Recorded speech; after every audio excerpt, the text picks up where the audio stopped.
হরে কৃষ্ণ। আজ চলে গিয়েছিলাম আমাদের বাড়ি থেকে কিছুটা দূরে পূর্বস্থলীতে নার্সারিতে গাছ কেনার জন্য। সত্যি কথা বলতে গাছের প্রতি আমার একটা আলাদা রকম টান বা নেশা বলা যেতে পারে। গাছ যতই লাগাই আমার শেষ আর হয় না। তো আমার একটা শখের বাগানও আছে, সেটাও আমি তোমাদেরকে আগে দেখিয়েছিলাম। তো আমাদের বাড়ি থেকে কিছুটা দূরে এই পূর্বস্থলী নার্সারিটা অবস্থিত। তো সেই নার্সারিতে আজকে আমি চলে এসেছি কিছু গাছ নেবার জন্য। তো এই নার্সারিটা বহু পুরনো একটা নার্সারি, শঙ্কর নার্সারি। স্টেশন থেকে নেবে একটুখানি হেঁটে এসি সেই নার্সারি।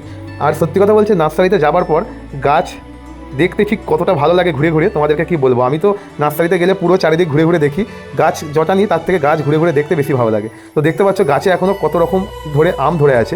তো এখানে এই নার্সারিতে এ থেকে জেড পর্যন্ত সব রকমের ফলের গাছ থেকে শুরু করে ফুলের গাছ, বিদেশি গাছ থেকে শুরু করে পাহাড়ি গাছ, সব রকমের গাছ এখানে পাওয়া যায়। তো এই একটা আম গাছ দেখলাম, আমি প্রথম দেখলাম, পুরো গাছটাই দেখছি লাল কালার। তো আমের পাতাগুলোও পুরো লাল।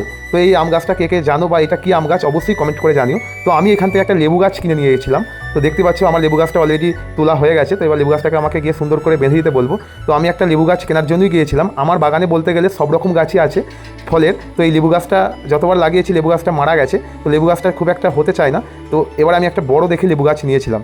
তো তোমাদের আন্দাজ দেখি এই লেবু গাছটার কত দাম হতে পারে, অবশ্যই কিন্তু কমেন্ট করে জানিও। তো আমার বাড়ির পাশে একটা কাকিমা আছে, সে বলেছিল আমার জন্য দুটো আম গাছ নিয়ে আসবি। তো আমি তার জন্যও দুটো আম গাছও কিনে নিয়েছিলাম। আর আম গাছ আমার বাগানে লাগানোর মতো আর জায়গা নেই। আমার বাগানে সব মিলিয়ে 10-12 রকম আম গাছ লাগানো হয়ে গেছে। তো আর গাছ লাগালে পুরো খামার বা বাগানটা পুরো ভর্তি হয়ে যাবে। আর এখানে দেখতে পাচ্ছ যে কত নারকেল গাছের চারা তৈরি করা আছে, কত সুন্দরই না লাগছে দেখতে। তো তারপরে এইখানকার জেঠু আমাকে সুন্দর করে গাছগুলো বেঁধে দিয়েছিল। তো আমাদের বাগানের যত রকমের আম গাছ থেকে শুরু করে ফলের গাছ সব আমি এই নার্সারি থেকে কিনে নিয়ে যাই। তো আমাদের অলরেডি গাছ কেনা হয়ে গেছে, এবার বাড়ির দিকে যাওয়ার পালা। তো দেখা হচ্ছে পরের ভিডিওতে।